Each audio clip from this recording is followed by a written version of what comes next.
This is Radio 107.6 FM, and welcome to the Tech Clinic. I'm your host Yasar with our guest presenter and co-host Brother Ghufran, Shah. Assalamu alaikum, Yasar. How are you doing? Alhamdulillah, fine. And how are you? Alhamdulillah, can't complain. It's Sunday night again, and it's the Tech Clinic. Yes, the Tech Clinic, the one and only, on Radio Dawn. 107.6 FM, live and direct from the Bobbers Mill Community Centre. Yeah, took the words straight out of my mouth. RadioDawn.com. Touching your Hearts and minds. Yeah, definitely. We've got plenty of questions today. We've got plenty of other segments to cover off as well. And that's why we're starting a bit early. We're still going to finish at 9 o'clock, hopefully, inshallah. Seeing how things go. But people can always call in, can't they? They can call in, definitely. Yeah, if they want, I guess. Be a bit of a on-the-spot thing, but we're up for it. Yeah, we got quite a few questions. We're also going to have a look at the Xperia Z. Give it a bit of a review, I guess. One of the first. Proper review. And test results of the water resistant as well, how it was, and finally the Mobile World Congress, absolutely, yeah, MWC 2013.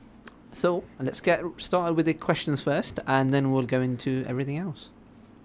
Yeah, Bismillah, let's do it. Let's go. First question, can you explain networking in a language that an ordinary person can understand? Okay, I can try and explain it in ordinary language. So networking in the context of computers, it's quite simple really. It's the practice of linking two or more devices together, two or more computing devices together, for the purpose of basically sharing data. So you'll see networks are built with a mixture of computer and hardware and software components. So different types of terms in networking. I'm going to run through some of them because it's nice to know. Different types of networks. We have area networks, and there's something called a local area network. So people who have broadband at home or some kind of a internet provider service at home, they will have a local area network. So if you have two computers, you've got your own local area network, and you're sharing data between your computer and your printer, for example. Then you have wide area networks where you have much wider reach. So for sharing data between two cities, for example, there'll be a wide area network between those, and everybody in the UK, I hope, has used the internet, and the internet is the world's largest public wide area network. Right. Networking is a very complex area, so those of you who are looking for careers in IT, you could spend your life designing networks. It can be extremely interesting. So the way networks communicate is via a number of languages called protocols, and you can do a degree in networking if you want to. So networks are the foundation of all computing today. So without the network, we would not be able to use the internet, we'd not be able to use computers. The network is the core of everything. Core of everything. I can carry on talking about networking because it's a bit close to my heart. Maybe that's a separate show. Actually, go for it. Okay. Okay. So the most popular protocol or the communication language used in networking is TCP/IP, Transmission Control Protocol, and you'll see whenever you turn your device on, and the device has what's called a network card inside it, it will be allocated what's called an IP address that uniquely identifies the device. Right. So the billions and billions of listeners out there will have computers or phones. Each of those devices will have a uniquely assigned IP address. Can that never be changed? IP addresses can be allocated dynamically, or IP addresses can be allocated statically, which cannot be changed. So, it's interesting stuff. So, lots of networking infrastructures have what's called a topology, which is a structure of how the data flows. Right. So, if your internet browser is running slowly, when you go to google.com and you're searching for something, when you press search, if things are slow, then it could be because there's some network congestion. So, as we have traffic jams, similarly in the world of networking, you can have the ones and zeros taking their time to go from one place to another, and you'll see for you to browse many websites, you'll be going across a number of networks. Right. And in between the network, you'll have something called a router or a router. Those of you from America, a router enables traffic to go from one network to another network. So just like we have the highway system, the motorways and the traffics and roads, think of that in the micro world of networking equipment. So networking is an interesting subject indeed. Lovely job. Hopefully in basic terms, a network is used to share data between multiple devices. Nice. And there's a lot more we can go into, and we will do for another program, inshallah. Yeah. So the person that asked that question, maybe if they can maybe emphasize a bit more on what they're trying to get at. Maybe there's a context to that question. Are they looking at doing a networking related degree or career, or was it a question at school, or was it a question of were they just browsing the paper, and they were curious about networking? Super. The next question that we have here is, what's the best broadband with a reasonable price tag? Okay, so again, it's one of those difficult questions to answer. What's best for me might not be best for you, but I did a quick comparison on the price comparison websites, and you can get broadband from as little as £2 a month. There's some providers out there which will give you a broadband service which will be capped, so there's a restriction on the amount of data you can transfer. So for the first year, if you've never used internet before and you want to minimize the cost, this could be a cheap way of getting into this. So £1.20 a month.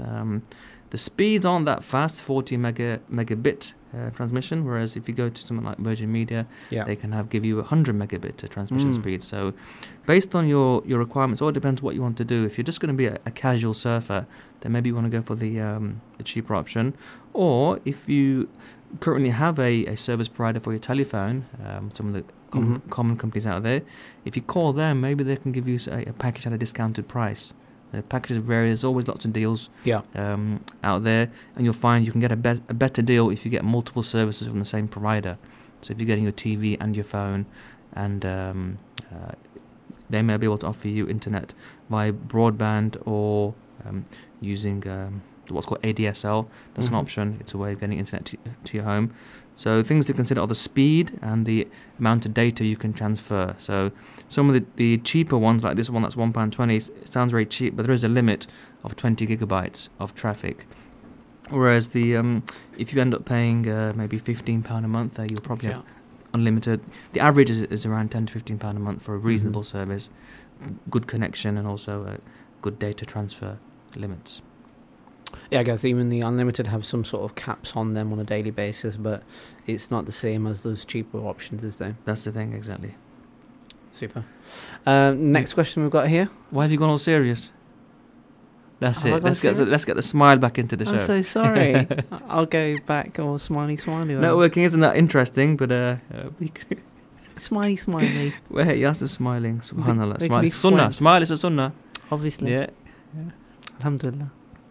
Right, next question. What is Xbox Smart Glass? I know this is quite close to home with you. Yeah. So what are the benefits as well? The Xbox Smart Glass is another way of interacting with your Xbox. Right. So what you can do with Xbox, you can basically on your smartphone or your iPad or your tablet, that's running Android or your iOS device, you can navigate your Xbox through that device. So what you'll see is an app running on your device, which allows you to scroll what you see on the screen. So you can launch games, launch applications through your smart device, and you can in fact control your smart device. So rather than holding a controller with two hands and pressing the A, the X or the Y keys, etc., you can press the icons on the screen. So it's another way of interacting with the device. You can browse the net on your device, so you don't need to have an extra keyboard attached to your controller, one of those nasty looking things which never actually work properly. You can use your smart device. If you've got an iPad or a tablet, it makes it a lot more intuitive to use. So you can do messaging with your Xbox friends. If you're an avid gamer, you can change your Xbox profile. What are the benefits? Well, it's a more intuitive way of interacting with the device. So it's an app, basically. It's an app that runs on your smartphone or your tablet. So it's available on, obviously, I'm guessing Windows phones, Windows tablets, on the iOS, Surface, exactly. So on the iPad, iPhone. It is available on the iPhone. Absolutely, yeah. And Android. Yeah. Android as well. On iOS as well. Exactly. Very nice. Excellent. Some great benefits there. Next question. What is the Tech Clinic's view on software theft, especially copies of Microsoft Office? We have gone through this once before, but we'll go over it once again. It's wrong, full stop. In 2 words. That's it, enough. If you're a student, for example, you don't need to get a pirated version of certainly Microsoft Office, you can get the software at a really discounted price for being students, and I think some universities may even give you them free. I'm not sure how that works, but there's a special student licensing on that.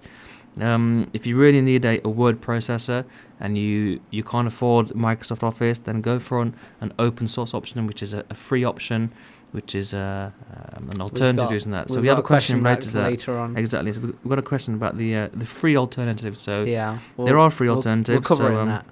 So answering the question, it's wrong. Full stop. Moving on. Definitely. Next question we have here. I was thinking of upgrading my console this year, but I'm not sure. My current console is Sony PlayStation 3, which I got 2 years ago. You got sniffles there.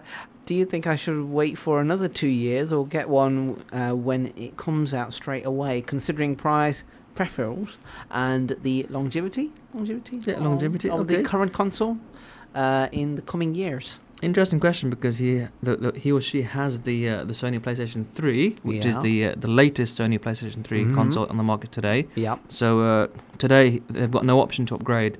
The Sony PS4 has been announced, and it's heading for a Christmas launch, but that's in the US only.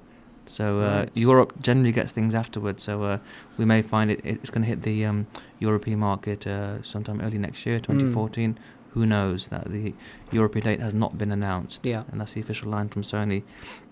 Similarly with the Xbox 720, that's not the real name of it, but the next version of the Xbox. Again, we're assuming it will be out Christmas 2013. If it's not out then, we'll be absolutely flabbergasted. So Microsoft are yet to announce the details on that particular device. So what can you upgrade from the PS3? Well, if you don't have an Xbox 360, you could buy an Xbox 360, which is a alternative games console, which may have a lifespan for you for next 12 months, but there's a lot of media, a lot of games on the Xbox 360, so there's a completely fresh ecosystem for online gaming, which in my opinion, is a lot better than the PS3, the PlayStation ecosystem. Having used PS3 for a long time, starting with GT5 and using the free service, and if you're gonna pay peanuts, what do you get? Peanuts? Yes, exactly. No, you get monkeys. If you pay peanuts, I always get it wrong. Peanuts. If you pay monkeys, you get peanuts. Yeah. So PS3 is nice, but I think I got into the Xbox 360 just out of peer pressure a while ago, and there was a free at my age, peer pressure.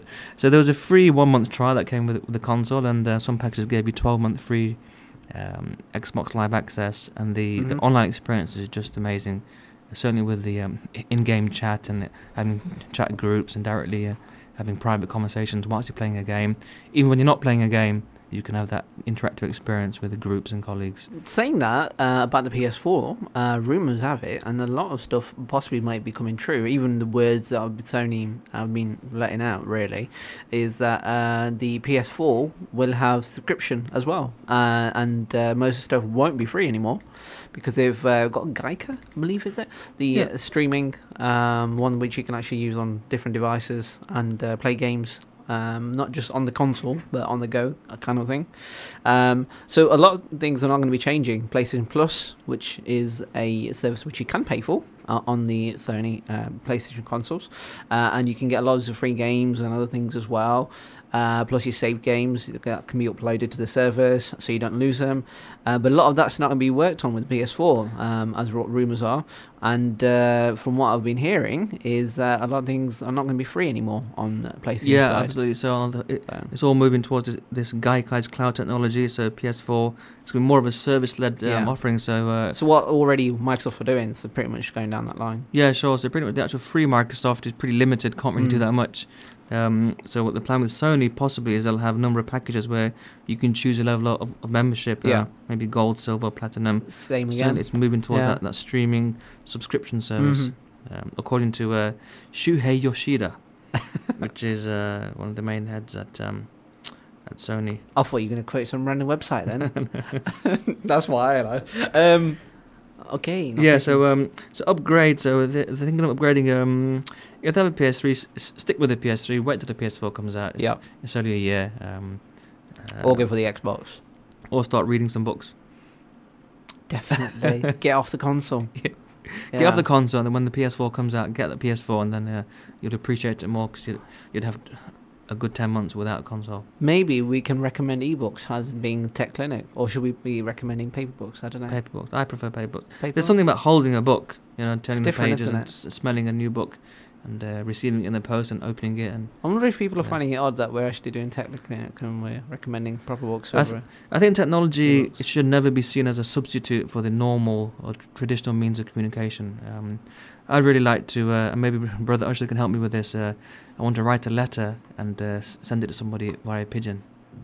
Pigeon? Yeah, like in the old school That'll ways. be interesting. Yeah, writing on leather or some papyrus. The old school way of communication. Let's do it. We still need to write letters. When was the last time you wrote a letter? Last time I wrote a proper letter. Yeah. Long time, huh? Very long time. Exactly, yeah. I think Think about it. And it's not just about writing the letter, it's all the effort and the time you've got to take out and the planning you have to do to sit down and put ink to paper. When somebody receives a handwritten letter, the joy that they experience opening that, it just there's no substitute for it. There isn't. Opening an email is boring. That's what I've been told. Opening an email is boring. Opening email is boring. Opening up a typed up letter in the post even is boring, to be fair. Yes. It's not the same, is it? Seeing a letter with I haven't got the same feeling or emotion. Absolutely. I think seeing a letter with your name handwritten and then opening it up. You can't sign in the same way. You can't, No, you're right. It's do squiggly wigglies everywhere on the letter. So yeah, jokes aside, I think they should never be seen as a replacement for traditional methods of communication. So you've got a pretty good console at the moment. I would hold fire. Do you think I should wait for another 2 years? The questioner asks. You probably will have to wait maybe 12 to 14 months. It'll be about 12 months, I suppose, until it hits the European shores. Same goes for price, obviously, as well. With price dropping from start, or would you think it'll be higher at the beginning? I mean, there's some websites that are doing pre-orders for $399, which seems very steep. I mean, so you could. Is that pounds? £399, yeah. Wow. And what they said is if the price drops, if the release prices are less, they'll give you a refund. But just wait. I mean, it'll be in the stores soon. So one thing to be wary of with the PS4 is they've said that with the actual native console, it won't have backward compatibility with PS3 games. They may be compatible via the streaming service, but you might have to pay for that. So all your PS3 games you've got today, when you get the PS4, they're going to be a bit redundant. And the PS3 is still a pretty powerful machine, powerful console. And what I've also heard is that word comes from Sony, they will be supporting it for maybe another 2 years or so, possibly. Yeah. Maybe at least a year, they said. It's not end of life yet. Yeah, like same with the PS2, one of the biggest selling consoles ever. I've still got mine, PS2, yeah. Yeah, there you go. And there's still games even today being released for the PS2. Oh, are they? Wow. Yeah, which is pretty amazing. I've been reading up on this. Excellent. Which is pretty great. How long it survived. Test of time. Moving on to the next question. Yes, I just finishing off you. I don't think we'll be seeing PS3s in car boot sales pretty soon. We see Xboxes and PS2s. Why do you say that? Because it's just a powerful machine. I mean, you think so? It's not end of life yet. Long times ago, yeah. Okay, next question. Are any of the open source free alternatives to Microsoft Office any good? Now you can answer that question. Yes, I think there are some very good alternatives to Microsoft Office for pretty much standard usage. So there's the actual most popular, a few of the popular ones I'll mention here. There's the original one that came out was OpenOffice, which was bought out by Apache. So Apache OpenOffice has got all the tools for word processing, spreadsheets, presentations, graphics, and also doing database stuff. Really popular, and an offspin of that one was something called LibreOffice. So LibreOffice is more of an online community, so you might find some more add-ons, more plugins when you want to export to specific file formats. So these can be LibreOffice and OpenOffice are for all the platforms, various versions of Windows and also Mac. NeoOffice came out way before OpenOffice, so that's for the Mac, so NeoOffice for the Mac. A more recent one is a Google Docs. That's all kind of online stuff, so you can do all your word processing online, and you can share and do lots of online collaboration. I mean, just sharing between your friends and colleagues. Yep. And there's a simpler cut-down version of OpenOffice called KOffice, which is just a word processor, spreadsheet, and presentation. So some of those ones you'll see that for doing the most common thing, writing letters, doing spreadsheets and stuff, you'll be able to open Word files in those applications and also save them as well. You may have issues if you have a very big Word document with lots of complex formatting with macros and variables and so on. Yeah. You may have some issues there, but generally I think they work really well. Excellent. Next question, what is the Tech Clinic's advice on backing up data? Buy a USB hard disk or use the cloud? Okay, so we had a fantastic question. We've covered some of this, but we'll cover it again in previous shows. So you've got to back up data, have multiple backups of data.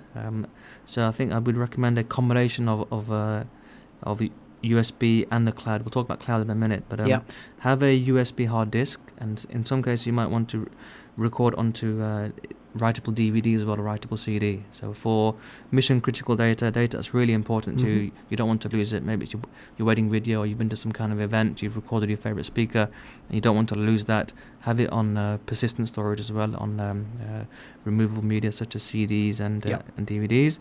USB storage, have a USB drive. I mean, the storage is quite cheap now, so have it on there as well as your main computer's hard disk. The cloud, so services like Dropbox or Amazon EC2, those type of services will have some free storage space. If you have internet at home, you'll find your ISP may also give you some web storage space, so you might be able to back up files on that storage space. Be careful with the cloud, because security must always be a concern. What type of data are you storing on the cloud? I still don't store sensitive data on this thing called the cloud. It's more of a psychological thing, storing sensitive data, because things do get hacked. Yeah. Some people may have heard about the Evernote note sharing service that recently got hacked, and it forced 50 million users to have to reset their password. Wow. So a hacker got into the system, and they could see everybody's data. There's been no announcement if that data was compromised or used, but if you can see something, and that data could have been credit card information, personal information. So be a bit sensible. If you are going to store it in the cloud, use make sure you've got pretty complex passwords.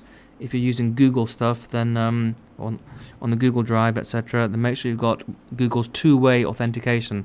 I find that really useful. What that means is you can enter a password in, and then it will also send you a text message on the phone with a code.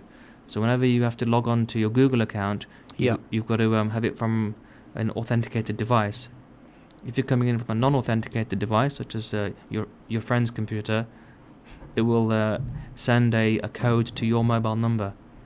If you don't have that code, it won't allow you to log in. Okay, so store everything on USB always, and then store some stuff in the cloud. Okay. So move on to the next question. The future of NFC, anything to look forward to? Any new devices that are coming with this feature? Okay, so NFC, there's been lots of talk about NFC, and NFC devices will have something on the back to imply that it's NFC compatible. So a lot of new devices are coming with this new feature, but there's been a lot of talk about this, and it's NFC. Just to recap, it's a chip on your phone or on your gadget, which allows you to transfer secure data by tapping another device. So you could tap your speakers, and that may cause a track to be played in your speakers. You may tap your friend's mobile, and that may cause a picture to be transferred to their mobile. So the original idea with NFC was you'll be allowed to make mobile payments. So if you're in a shop, you can tap your phone against a register, and it'll take payment from your bank account. We've been hearing about these buzzwords for quite a few years now: digital wallets, mobile payments. I don't think it's really taken off, because the mainstream adoption still seems pretty slow. I know some of the new handsets, such as the Xperia Z, and I think the HTC and the Samsung have NFC. The iPhone 5 doesn't. Apple haven't put back that technology yet. Apple have their Passbook, which is again unique to Apple, and you'll find a lot of the big airlines are signing up to that. Lufthansa, American Airlines, where it's a secure way of storing data on the phone. The biggest problem NFC is having is there's no consensus or big enough consumer demand. So some of the reports from the industry analysts like Gartner and Forrester didn't really materialize. But it's going to be a big space that they say. It's a bit muddy at the moment. There's no market leader. So just wait and see what happens. That whole space is still I guess up for sale. one to pick up on that. I mean, I think it was in last week's show or the week before, I can't remember now. But if Boots were actually going to get started, they've started now, NFC payments. So you can actually make the Boots checkouts start making NFC payments through NFC. So I believe it's up to £20. Okay, right, yeah, sure. But you can actually, they take NFC payments now to the quick checkouts, which you do yourself and go out. So making it through your phone. From the phone? Yeah, from the phone. Yeah, so if Boots are doing it, then maybe that's a big one. They'll set a trend. Yeah. So I know people like Barclays and Barclaycard on their the new credit cards they have. Yeah. You can have a similar concept where there's a contactless payments there, where you just need to swipe your card or your wallet across the device, and there's a limit of about £10, I think £10 or £15. Excellent. Similar concept, but it's not limited to payments though. So maybe where you want to transfer content to somebody, play some speakers, or you want to tune into your nearest radio station, or download some an ad when you're walking through an airport, for example. So we're done through NFC. But again, no clear leader. Apple still haven't joined that bandwagon yet. I'm not sure if they will. Let's see what happens. Okay. Let's move on to the next question. You might like this one. Okay. Can you explain the topic on web SEO? Yes, in a few minutes. You'll find SEO. You could have a career in SEO, which is search engine optimization. So this whole space revolves around giving you and your website visibility when people are searching for things on the internet. So how this basically works is, whenever you type in a query in a search engine like Google or Yahoo or Bing, and you press return, you'll get a list of web results that contain that thing you're searching for. Yeah. Okay. Now, how does that work? So the search engines are using a technique which finds and ranks your site higher than other sites. Right. Okay. So there's millions of sites there. So depending on how your website has been optimized, based on the SEO techniques, you will appear at the top of the list or at the bottom of the list. So if you're a multi-million pound company, you can actually buy or you can buy your ranking, so you appear at the top of that search list. Okay, so the way this works is your website is optimized based on the things people are searching for, and this has to be continuously changed based on trends in the market, what's happening in the news today. So it's not just a case of building a website, optimizing it once and saying that's it, I'm not going to do any more work, I'm going to wait for people to search for my website. People are always searching with different terms, and based on the content on your website, it has to be constantly updated. Okay, there's a number of techniques different search engines use. So when you are going down this road, when you're building a website, you've got to look at your SEO strategy. It's all about where you want to appear in that search engine results. Now, Google will use a certain technique. Yahoo will use a certain technique as well. So when you are SEOing your website, you've got to cater for all the search engines, and they do use different algorithms. So this whole space, you'll see people who are SEO experts in this space. Generally, the person designing your website should give you input in how they are going to make your website appear higher up in the rankings. So the question I got was, can you explain the topic on web SEO? And answer basically saying that, it's how you manage it really, and you can become the CEO of it, I guess, in that way. The CEO? Yeah, you can become the CEO of SEO. Yeah, okay. If you do really well. Yeah, exactly. Yeah. You can have a there's companies out there who just they offer SEO as a service. They just do that. They just optimize websites. Exactly. If you get really good at it, it's an ongoing thing. So I know companies who have a budget of say £5,000 just for their website, and that budget is used for making sure that website appears highest in the rankings. Okay. Yeah. And make a lot of money from that. Moving on to the next question. O2 are offering a app called TUGo or TUGo.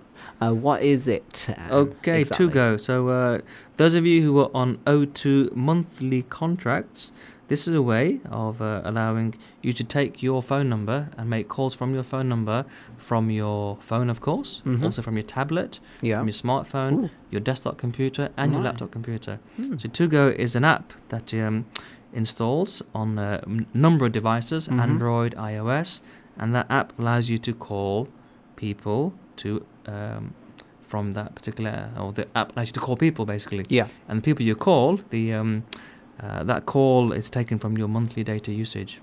Okay.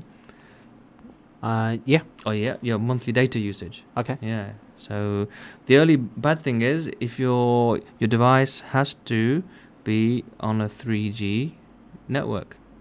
It won't work if you're on Wi-Fi. It won't work on Wi-Fi. No, it won't work on Wi-Fi. That's the only way for the app to know that it's using the O2 service. Yeah. Yeah, I'm sure. I'm sure. I'm sure. All usage is treated as if it came from your phone. Excellent. Okay. I think it's nice. It's what makes this special is it's using the allowance from your monthly plan. Yeah. Whereas if you're a consumer who just has a number of iOS devices, Yeah. Apple have had this for a while with their FaceTime and iMessage. So from your iMessage on your laptop, you could be sending a message from your Wi-Fi to somebody's phone. And that's available on Wi-Fi, isn't it? So. Yeah, so you could do a FaceTime from your laptop to somebody's iPad in Pakistan. As long as they've got internet connectivity, it's not costing you anything. Okay.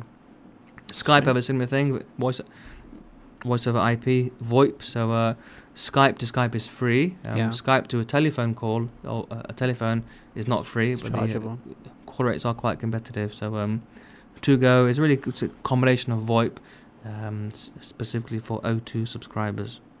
Monthly subscribers. But I guess in one way it's handy. Let's think of it if you haven't actually got any reception, but you've got a data SIM, I guess. Yeah. That would be right? Exactly, yeah. But it'll use your data allowance from your contract. Is that right? Exactly. Yeah. Your monthly plan allowance. Exactly. Cool. Okay. Moving on towards our final question, and then we've got 2 more segments to go. The final question is, tell us about the HTC One. Okay, the HTC One. So there was confusion last week because there's been a number of iterations of HTC One. There's been the S and the X in previous ones. Right. The HTC One, which has just been launched, and in fact, it's won it's won the best mobile device at the Mobile World Congress in 2013. Dun, dun, dun. Yeah, so it apparently is better than the other thing I have in my hand. Ooh. So it looks really good. It's really a sexy device. It's a machine aluminium shell with a polycarbonate components. Did you just say that? It's not as light as the iPhone. It feels like you've got a real device in your hand. Right. It's got one of those 4.7-inch Gorilla Glass displays, 1080p rendering, with lots of speakers. There's like stereo sound, and there's an inbuilt amp. And if you get some Dre Beats headphones, the sound is actually phenomenal from that type of handset. So fantastic design, sharp screen, phenomenal battery as well. Whether you need the speakers, it's questionable. Okay, but they're on both sides, aren't they? They're top and bottom, so you can have your exactly. landscape, and then watch. If you're watching a film on your phone, you can have speakers on both sides. Don't get me confused again. You got speakers on both sides, top and bottom. Have the phone landscape, not portrait, and you can watch in a movie, and you get surround sound, don't you? Yeah. In essence. So this is now their HTC One is their flagship device. Right. Much bigger screen, bigger than the iPhone. It's only got a 4 megapixel camera, but don't be misled because it's not always about the megapixel. It's about the lens and the shutter speed. So what this HTC have done is they've got this thing called ultra pixels. Yeah. So the idea is that these larger pixels give you better images, especially in low light. It's all about low light. So you can tell how good your camera is by seeing what kind of photos it can take. Do you agree? Normal room lighting without the flash. Do you agree? Yeah. You're a cameraman, you should. Yeah, exactly. So you'll find if you you can take better photos with the flash turned off. Okay. Okay. So there's a setting on the phone which determines how good the lens is in low light. You have to lumens rating. So the more expensive the lens, the better you can take quality in the low light. I guess the downside towards that is zooming in. Yeah, so zooming in, you get some of the figures like 100 times zoom in. That's not really that's it. Digital zoom, which is just making the pixel look even worse. Yeah. When you're looking at zoom, you want to look at the optical zoom. Yeah. That's the key rating. So what HTC do with the cameras is, well, the photos, they actually make the photo into a mini movie, which kind of improves the picture quality. Some fantastic technology they've got. And looking at pictures, so this 4 megapixel camera, you look at a picture it takes and compare it to the iPhone 5 picture, it's just on par. Just on par. Okay. The iPhone 5 still takes better photos in low light. Mm-hmm. So, what else do we have about this HTC hands-on? The screen, we've spoken about the screen. Blinking. Okay, so there's something about the they call it the blink feed. The blink feed. Yeah. So when you turn the device on, you'll see a mashup of news feeds in effect. So depending on where you like to get your news from, if it's the Times or whichever magazine or specific Twitter feeds or CNET, you can display all those on that particular screen. Looks almost like Windows tiles. Yeah, I was going to give him the bashing. Deliver the information you want. It's got some mixed reviews for the time being, because you can't add your own RSS feeds, you can't add personal information. So, but it's only version 1. Yeah, okay, so early days. There's this thing called Zoe, which is all about the camera. Okay. So the Zoe technology will make your pictures appear a lot sharper using this ultra pixel technology. All right. That sounds all because of the camera, eh? Yeah. So and people obviously like it because it's won the best handset of the 2013 in the Mobile World Congress 2013. Yeah. So and the sound is phenomenal. Whether you'll spend an hour, 2 hours watching a movie on your phone, debatable. You might do on a plane. Yeah. But for normal usage, you probably wouldn't. But from looks wise, if you put that phone next to your iPhone, the iPhone looks old. I can't believe you're comparing to the iPhone. I would have thought you would have compared to something else. Yeah. If you put it next to one of these babies, the Xperia Z, it still looks a bit better. Yeah. Yeah. Well, this is what I was saying last week when obviously you wasn't so clued up on it at that point, but what I was going to say was basically that they're competing against the market which is already gone. Fair enough, the Xperia Z, yeah, you can compete against that. But what about the iPhone 5 and the S3? They were released last year. Exactly. Competing against them. Yeah. What about those that are coming out this year? If we put them against them, but against the rumours. Yeah, so it's gonna be a tough one. A few more things which are interesting about that handset. They've gone for internal storage. There's no micro SD card slot, so you can get capacity up to 64 gigabyte, which is in line with Google. Google don't like external storage. They want everything to be on the device. Yeah. So that's why you can get an iPad that's 128 gigabytes now. And the rumors are there'll be an iPhone 5 with 128 gigabytes for that storage. And the biggest thing in these type of handsets is the battery. Battery on the iPhone 5, in my opinion, is appalling.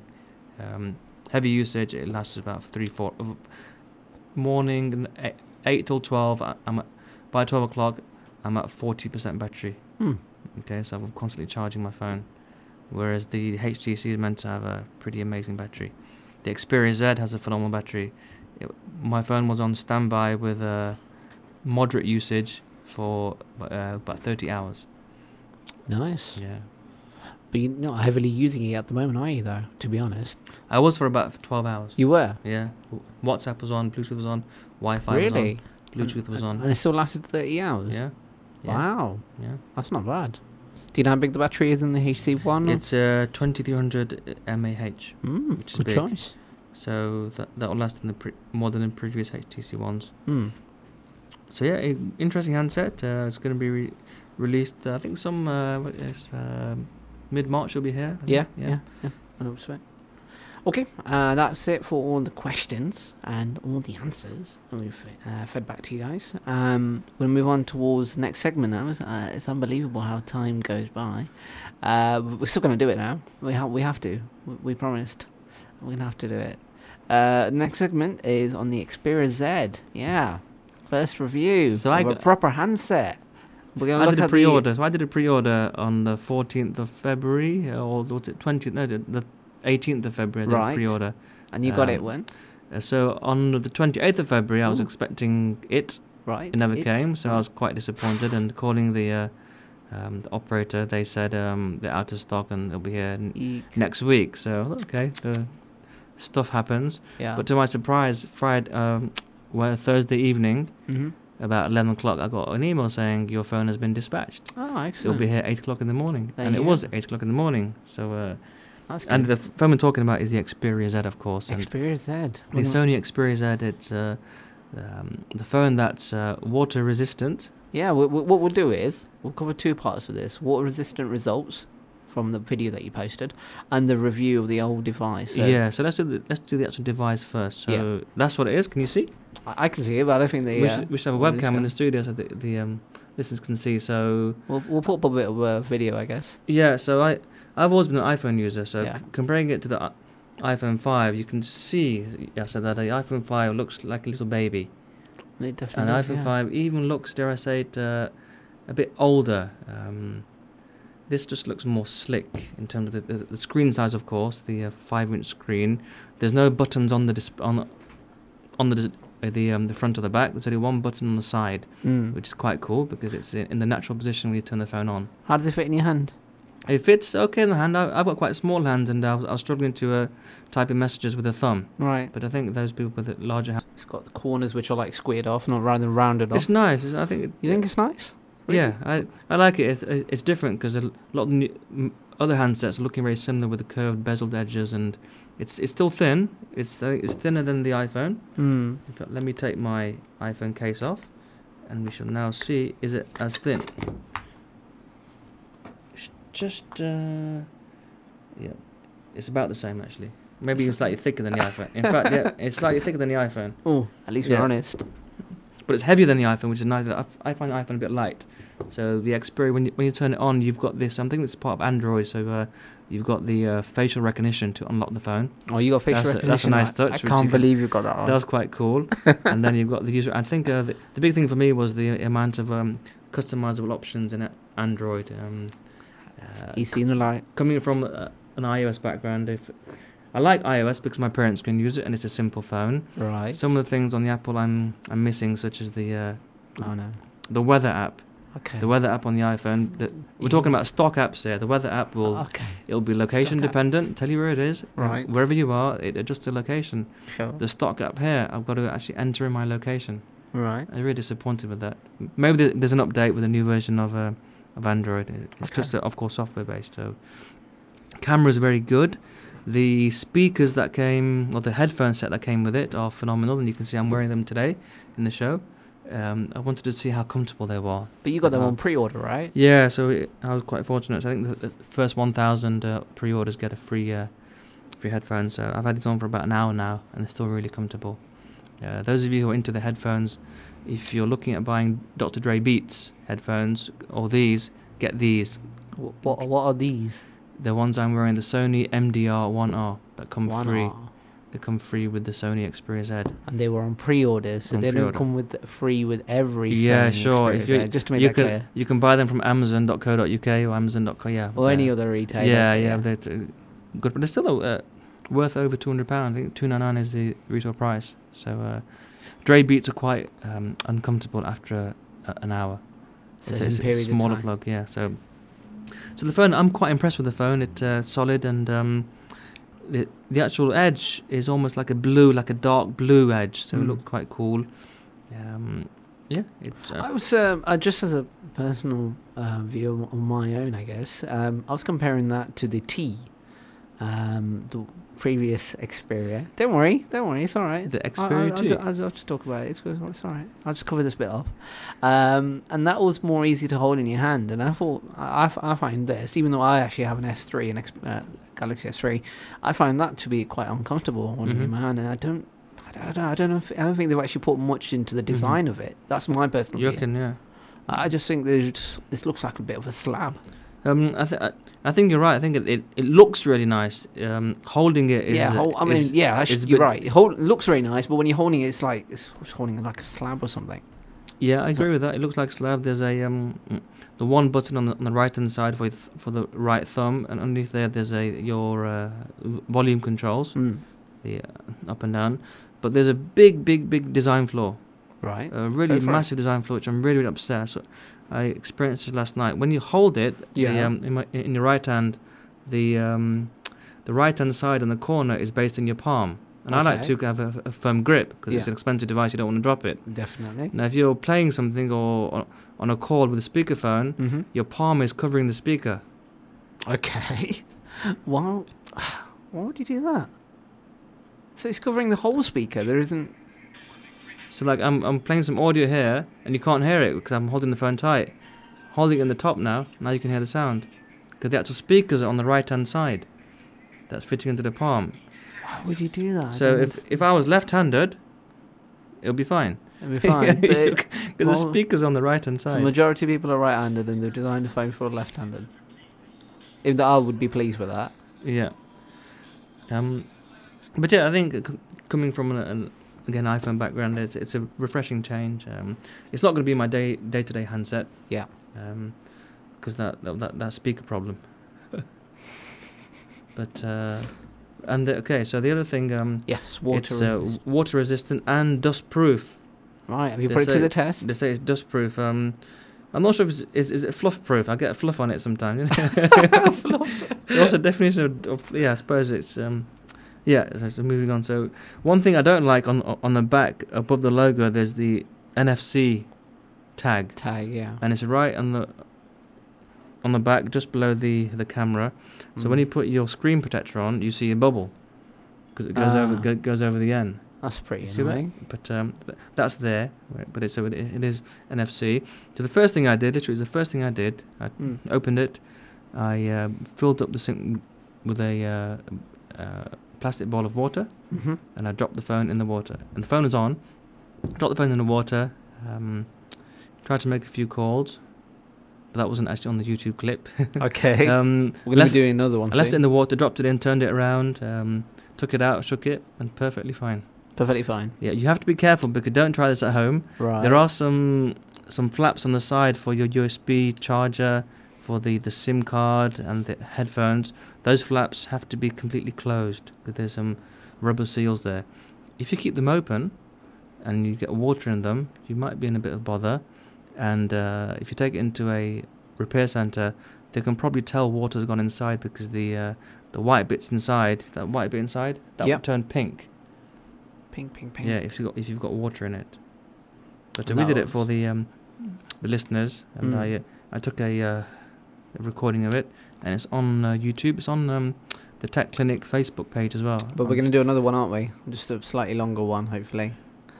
Is it oil resistant? Maybe you put it in I don't think you should try that. Put it in a handy I'm with sure the curry. I'm sure I sent you an image of the guide that's included in the box.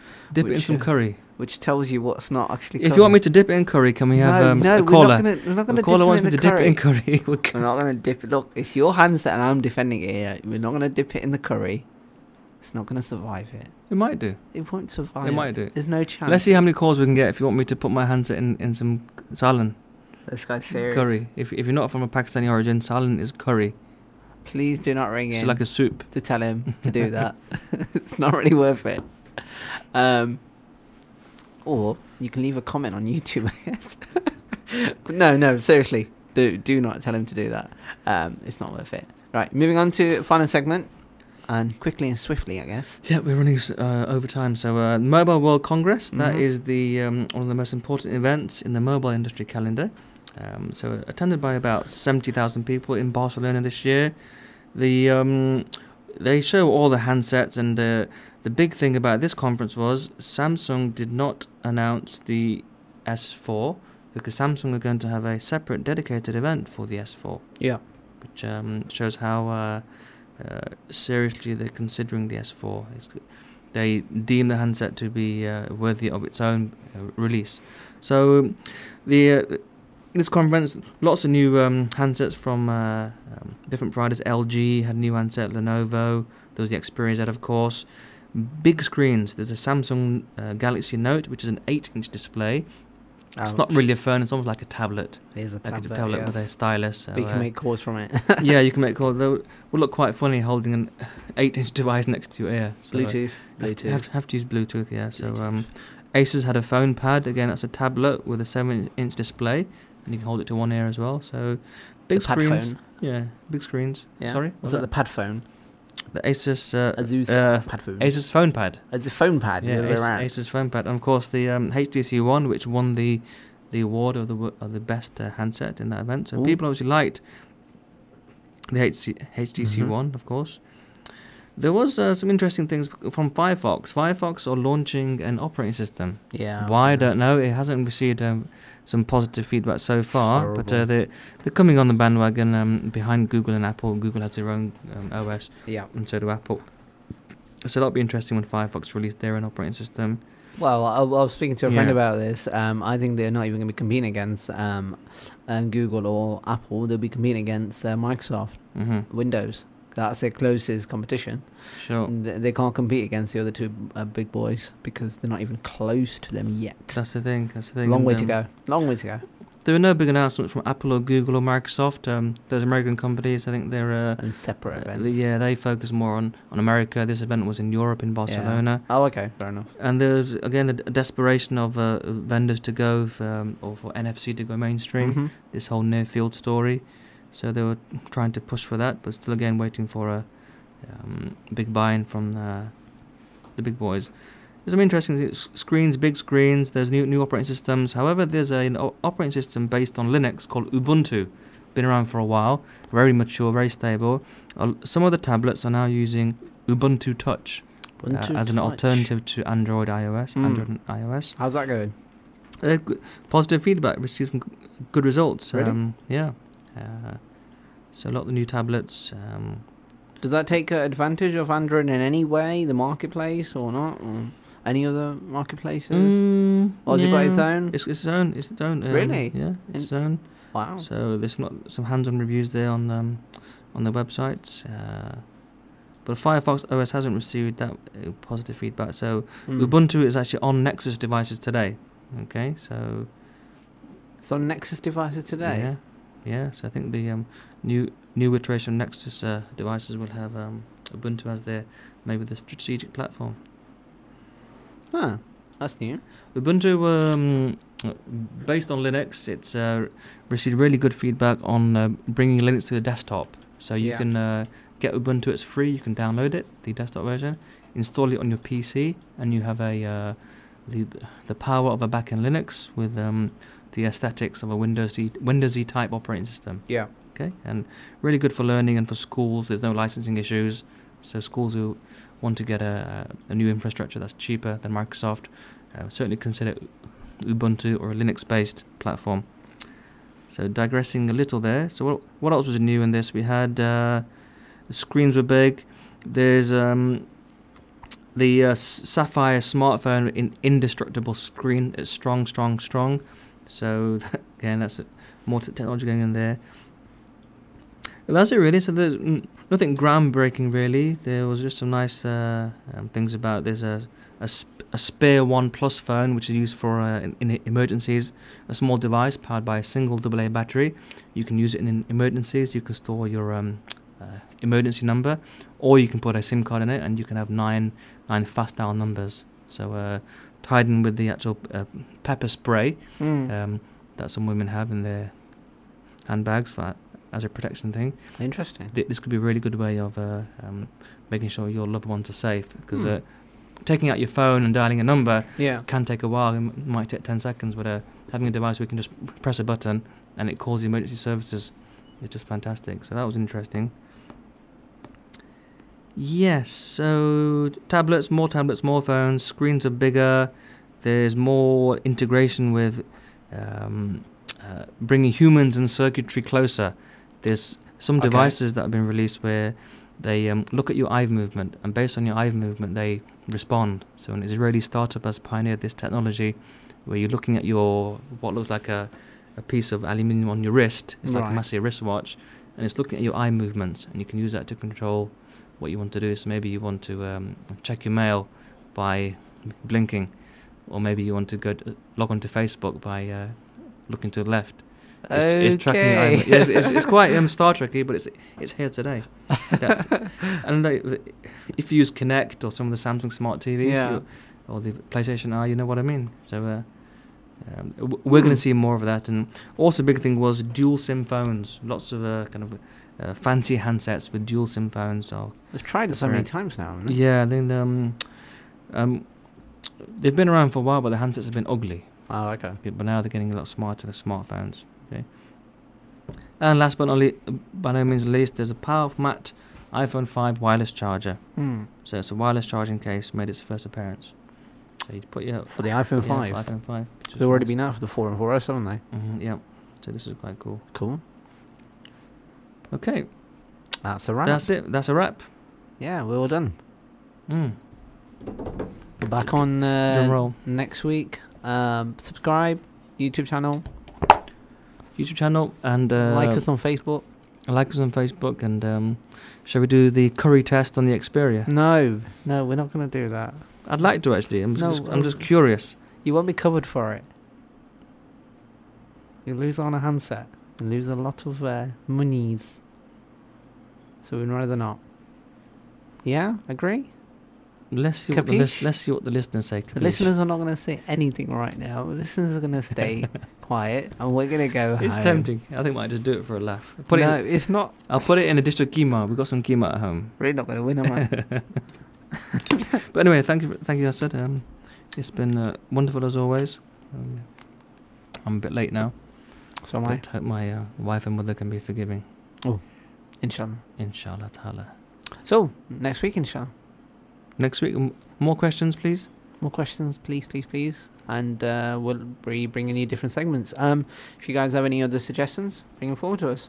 You can email us tech@readydawn.com, is that right? That's one, tech@readydawn.com. Yeah, with any suggestions, ideas, anything. Pass them on to us, and then we'll get them back to you guys, and we'll get it involved in the show. We're always looking forward to new ideas, and we're possibly thinking of reviews of anything, everything, any sort of device, tech. You can bring it in here, I guess. We'll review it, see how it goes. Any manufacturers out there, any shops out there listening to us, we're more than happy to review your devices. Ka-ching. Could be a headphone, could be a microphone, it could be a case even. Yeah. I'm struggling to find a nice case at the moment. That'll be quite good. In fact, I need a case for this Xperia. He needs a case for the Xperia. If you can find a case that's curry proof, even better. Curry proof. Splash proof. Curry splash proof. What you like? Roti proof. Now you're being silly. I'm being silly. Okay. I'm being silly. The person who's saying is going to put in the R&D and then cook it. Right, okay. It's getting late, Yasar. Yes, we should be going home. Okay, thank you everyone. Assalamu alaikum. Wa alaikum assalam.